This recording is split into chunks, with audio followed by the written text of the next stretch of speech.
Hi friends, welcome to Jaya's garden. இப்போ ஒரு சின்ன அறுவடை. இன்றைக்கி ஈவினிங் நம்ம சூப்பு போடுறதுக்காக கீரை அறுவடை பண்ண போகிறோம். இந்த புண்ணாக்கு கீரையை தான் அறுவடை பண்ண போகிறோம். ஆனால் வந்து ஃபுல்லாக தான் பிடுங்க போகிறோம். ஏன்னா இதுக்குள்ளே வந்து ஏதோ மஞ்சள் இருக்குது.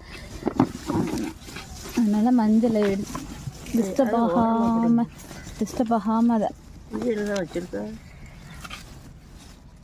மஞ்சள் தான் இருக்கு அப்படின்னு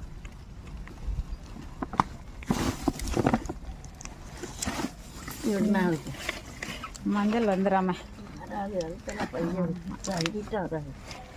மஞ்சளுக்குள்ளே தன்னால் புண்ணாக்கு கீரை வளர்ந்துருச்சு. ஸோ அதனால் நம்ம வேரோட தான் பிடுங்க போகிறோம். வேறு இடத்துல வேணும்னா ஏதாவது வச்சுக்கலாம், இல்லைனாலும் ஏதாவது தன்னால் வளரும். இனி அப்போ தான் மஞ்சள் வந்து இனி நல்ல ஒரு இது இருக்கும். இல்லைனா அது ஒரு மாதிரி சரியாகவே வளராமல் இருக்குது. ஸோ இனி நல்ல மஞ்சளை வளர்க்குறதுக்காக நம்ம பின்னாக்கு கீரையை பிடுங்கிட்டோம். இன்றைக்கி வந்து பின்னாக்கு கீரையில் எப்படி சூப்பு போடுறது அப்படிங்கிறத நான் உங்களுக்கு போட்டு காமிக்கிறேன். அந்த ரெசிபியையும் கண்டிப்பாக பார்த்து சப்போர்ட் பண்ணுங்கள், நீங்களும் பயன்பெறுங்க. ஓகே, இந்த வீடியோ உங்களுக்கு பிடிச்சிருந்துன்னா லைக் பண்ணுங்கள், ஷேர் பண்ணுங்கள், கமெண்ட் பண்ணுங்கள்.